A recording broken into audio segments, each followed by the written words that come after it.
Ka pēhea ngā kaipōti Māori ki te kore ngā māngai tōranga pū I pōti hiai e rātou, e noho kotahi ki te kōkiri I ngā kaupapa Māori ki te taumata.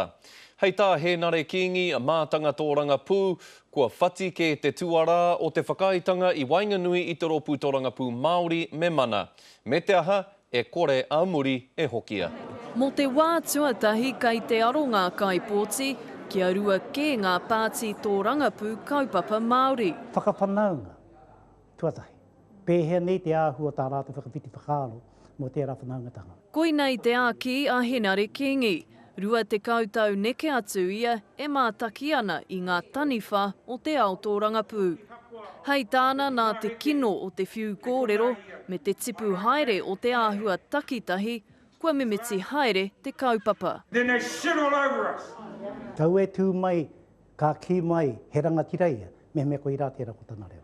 Heoi, mēnā he whakapiki kōwhiri, he tapepe rānei I te kōwhiri Māori, kua takoto ke te kōrero. Inā ka whakataetai ngā pāti Māori kia mutu rāno te pakanga, ka taea rānei te mahi tahi. Me ka hoki tātu I roti ngā tautohe tahe. Eko.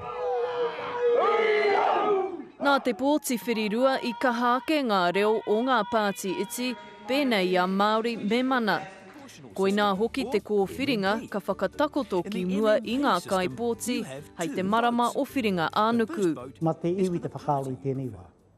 Kau e rātou e riro I roti ngā whakamātautaurangi, ngā kōrero ngia nei ngā minitane. Whakaaro ngia te Māori te whakaaro. Heoi kia tau rāno te puehu ki wainga I aua kōwhiringa. Ka māmā ake pēr te kite mō ngā kaipōti.